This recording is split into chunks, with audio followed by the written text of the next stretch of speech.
So let's discuss limiting reactants, and this comes up in chemistry quite a lot, and actually in real life as well.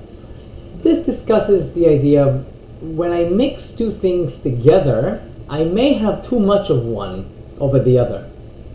Right, so it's useful for me to know which one I can quote unquote trust to tell me how much I'm going to actually make. What do I mean by that?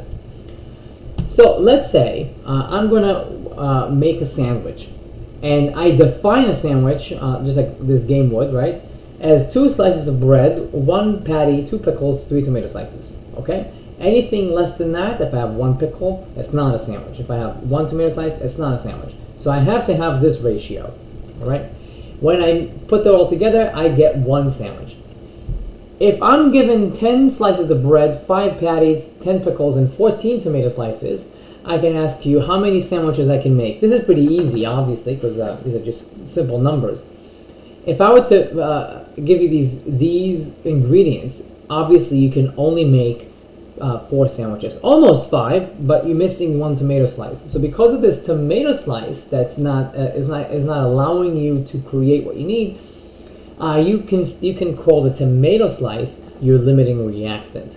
And I'm going to basically take this idea to chemical equations, because they do exactly the same thing, but with a little less familiar, if you will, ingredients to work with. And you can think of this transformation here to the sandwich as a chemical reaction. So what do I mean by that? If I look at here, 2 slices of bread, 1 patty, 2 pickles, okay, and 3 tomato slices, that is equal to 1 sandwich. It's sort of like a chemical reaction. It's not really, but let's call it chemical. Let's go with this. Right? I can use this scenario here, use the stoichiometry to figure out how many sandwiches I can make if I didn't want to do all the hard math of dividing things by 5. Okay? So let's say I wanted to do that. Based on my slices of bread, I'm given 10 slices of bread. So I have 10B. How many sandwiches can I make from the 10 slices of bread? So again, just to kind of recap the stoichiometry, and here it's a little bit sillier because it's bread and sandwiches, but it's the same idea. I want to get rid of bread, so B goes to the bottom, and I want to get sandwiches, S, so S goes to the top. If I'm looking at the stoichiometric coefficients here in the equation, I have 2 breads and 1 sandwich. So 2 goes to the bottom with a B, 2 and B go together, and 1 and S go together. And if I carry this through, my bread goes away, and I get that I have 5 sandwiches. Okay, so I got 5 sandwiches from the bread. Now I have 5 patties. How many sandwiches can I make? Same idea, 5 patties. I'm going to multiply this by something that will get rid of patties and give me sandwiches. And we're looking at my stoichiometric coefficient. It's, well, 1 to 1. They're both 1, 1 and 1. And I get 5 sandwiches again. If I'm looking at my pickles, I get 10 pickles.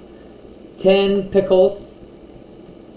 I will multiply that by the stoichiometric coefficient, having a pickle at the bottom, and I have a sandwich at the top. Pickles, I have 2 pickles, and I have 1 sandwich. The 2 goes with the pickle, the 1 goes with the sandwich. 2 pickles, 1 sandwich.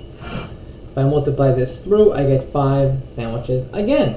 If I'm looking at my tomatoes though, I'm given 14 tomato slices, 14 tomatoes. I want to convert this to sandwiches.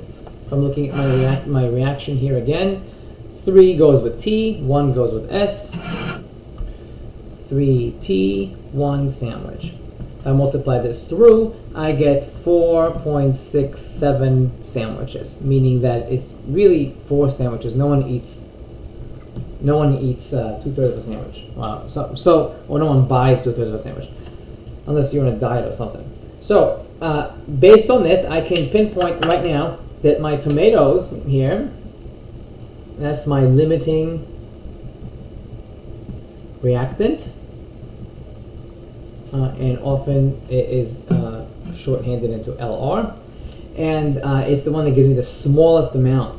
All right, so based on this, if I were just to give you stuff that wasn't so intuitive, right? You need to do some sort of analysis to figure out which one is your limiting reactant, which one is not going to allow you to make as much as the other ones predict you will.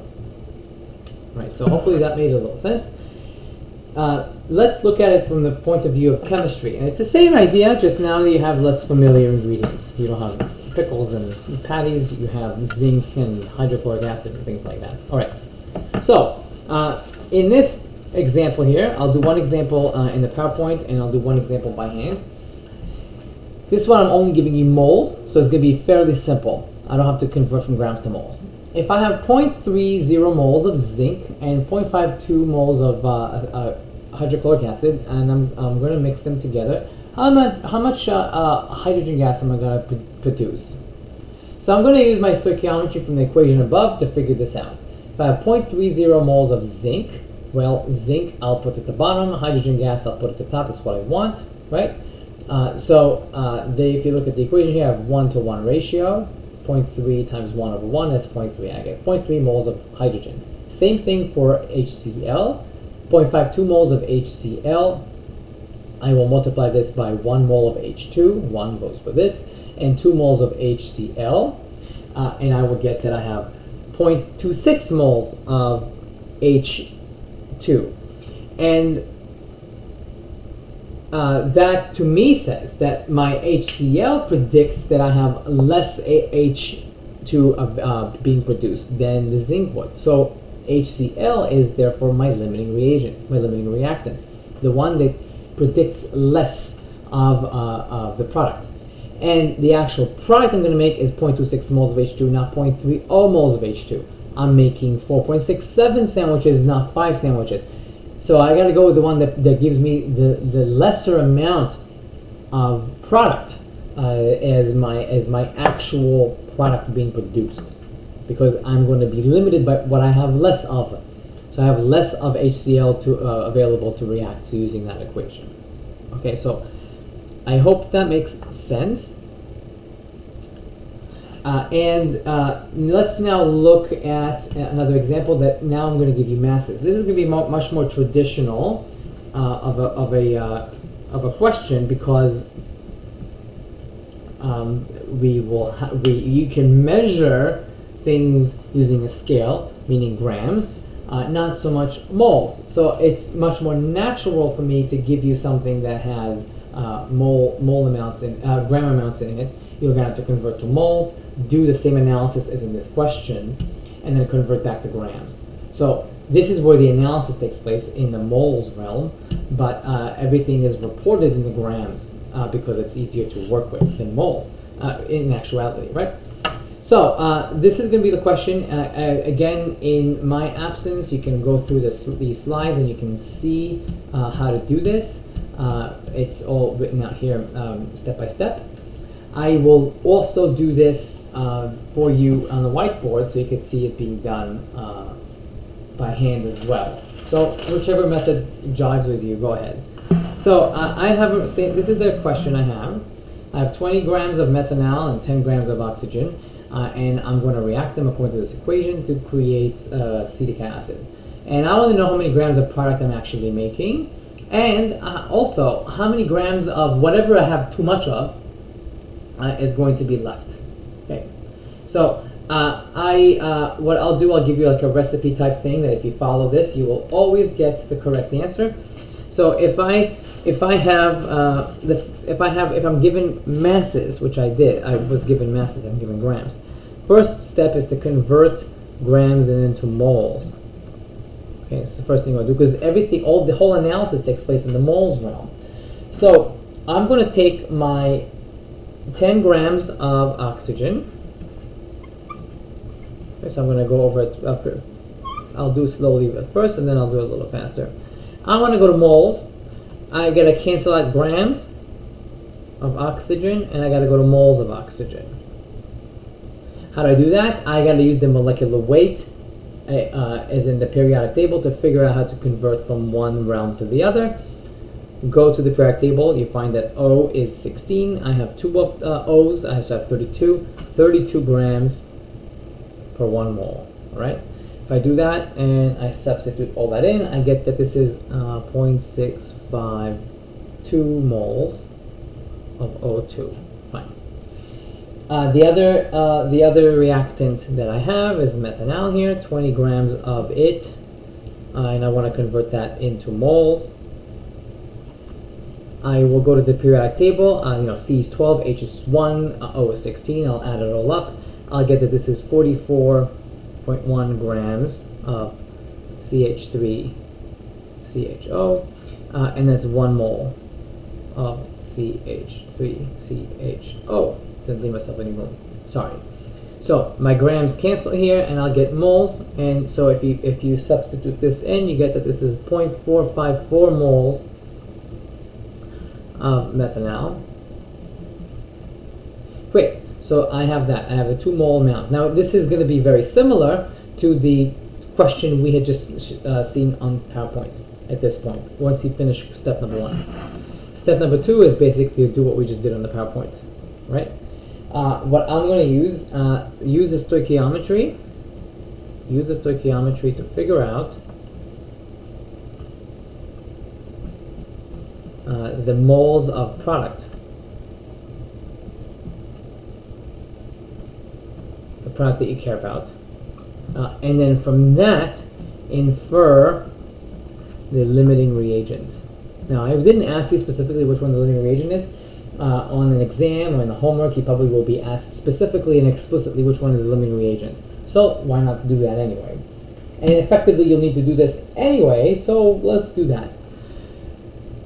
All right, so I'm going to take, let's see, my oxygen. I have 0.652 moles of oxygen. I need to convert this into the product, which is which is acetic acid. Okay, so I'm going to look at my equation up top, and I could see that for every 1 O2, I make 2 moles of product of acetic acid. So I'm trying to cancel out O2, and I'm trying to make my product. I have, again from this equation here, 1 goes with O2, 2 goes with acetic acid. So 2 goes here, 1 goes here, and I get that this is 1.25 moles of acetic acid. Okay, so according to this, I have enough oxygen to create these many moles of acetic acid. All right, now I got to do the other one. So the other one, to remind you here, we found 0.454 moles of methanol. So 0.454 moles of CH3CHO, and I'm trying to get rid of CH3CHO, and I'm trying to get it into my product, which is acetic acid. If I look at my reaction, again, they're in a 2-to-2 ratio. They both get 2s, which is, essentially multiplied by 1, isn't it? So I get that my product here is 0.454 moles of acetic acid. Okay, so according to this, then, this reactant produces less product than this reactant. I only have enough to create less than half a mole of product. Here I have enough to create more than a mole of product.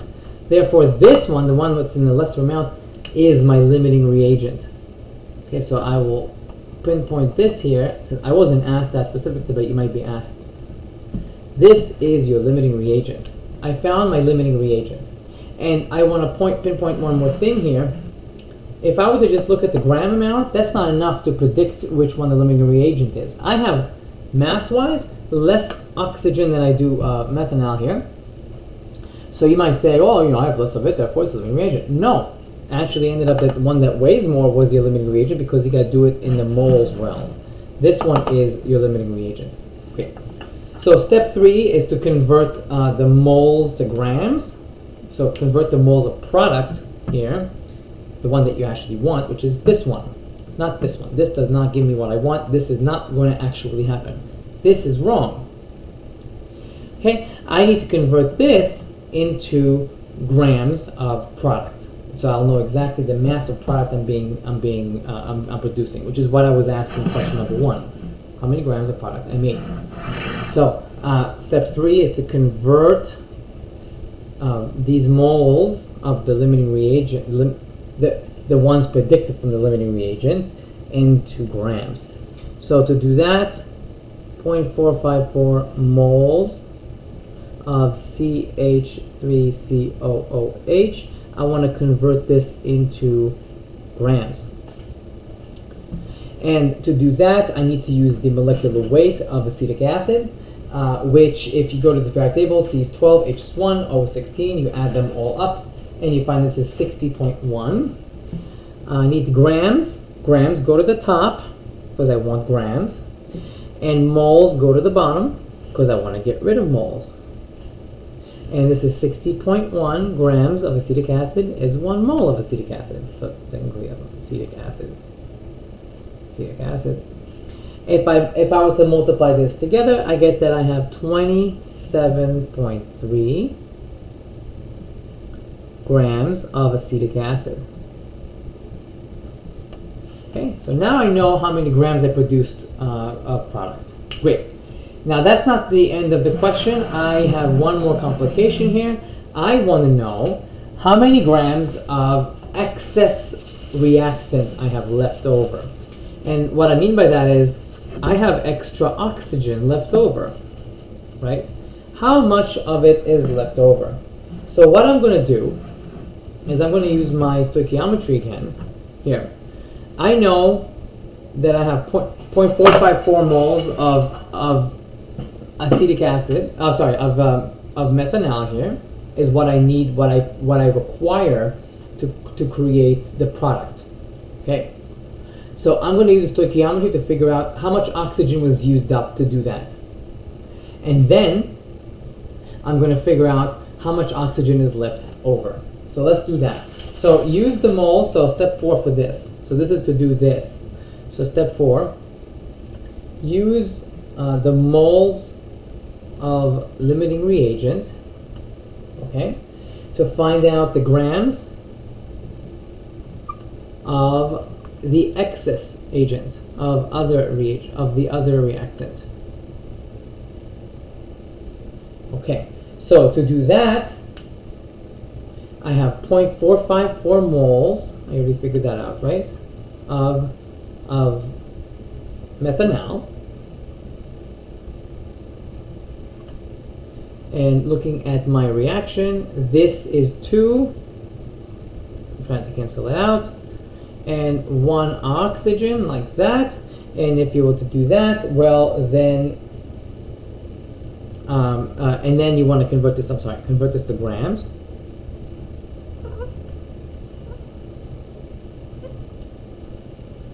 Okay, this is moles of oxygen. So I'm trying to get rid of moles of oxygen. And that's 1. And I have 32 grams of oxygen is 1 mole of oxygen. If I were to multiply that together, I get that I have 7.26 grams of oxygen. Meaning what? Meaning that for the prescribed amount to create that 27.3 grams of acetic acid, I used enough methanol that will require 7.26 grams of oxygen. I don't need 10 grams, we already established that. I only need 7.26 grams. Meaning that in step 5, the simplest of the steps, I have 10 grams of oxygen that I was actually given, and I subtract 7.26 grams of oxygen that I actually needed, and I get that, what's this, 2.74 grams of oxygen left over, excess. So this is the excess amount that I have, all right? And this is akin to the idea before we're talking about I have too much bread for my sandwiches. So how much more bread do I have? Oh, well, I have 2 extra slices. This is basically it. I have 2.74 extra oxygen that I didn't need. Okay, so this is it here.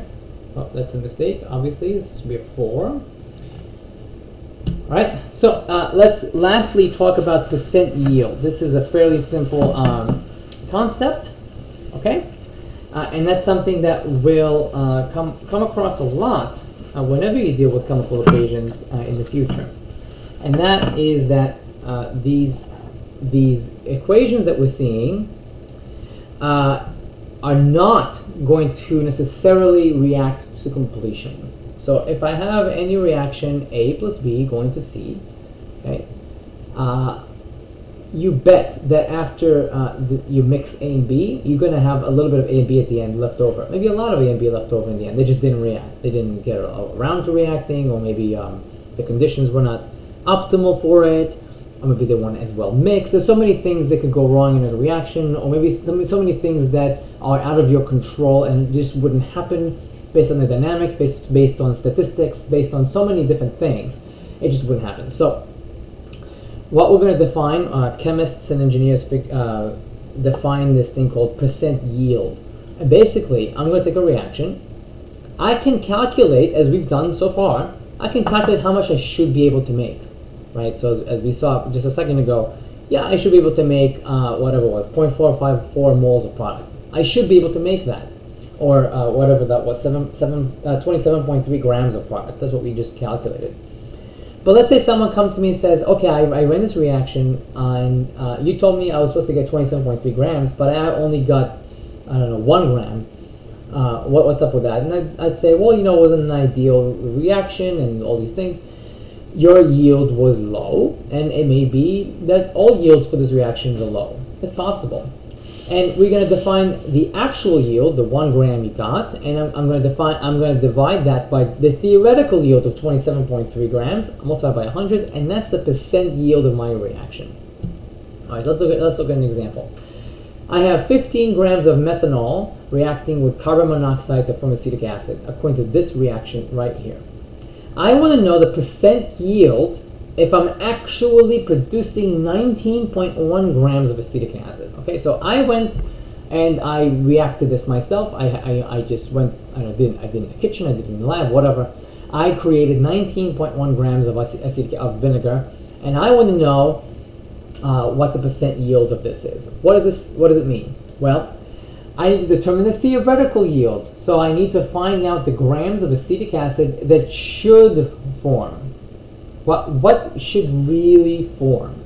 So I'm going to take 15 grams, which is what I was given, 15 grams of methanol, and I'm going to convert this into grams of acetic acid. That's what I want. How much I theoretically should get. So step 1 is to determine the denominator here. I was given the numerator, I wanted to get the denominator. Okay, so I'll do this. This is the analysis, the same thing we've done so far. I'll convert this into moles. So find the molecular weight of methanol is 32. I got this into moles. I don't want moles of methanol, I want acetic acid. So I need to convert this to moles of acetic acid. I look at my reaction, they're 1-to-1 ratio, so 1 methanol is 1 acetic acid. Now I have moles of acetic acid. I don't want moles of acetic acid, I want grams of acetic acid. So I will go to the periodic table, figure out the molecular weight of acetic acid, multiply this by it to get grams, and I get 28.1 grams of acetic acid. That is my theoretical gram amount of acetic acid of product that I should form if everything went according to plan, which it rarely does. I'm going to use this in the percent yield formula. Like I told you, this is the denominator. I gave you the numerator here. So 19.1 divided by 28.1 multiplied by 100%, 68% yield, meaning that my reaction only ran to 68% completion, and then it stalled. And that's something that's going to happen quite often. You're going to get to, sometimes you get 30% yield, sometimes you get 10% yield, sometimes you get 95% yield. Rarely do we ever get 100% yield. It just doesn't happen for a slew of reasons. So hopefully that made sense. I'll see you next time.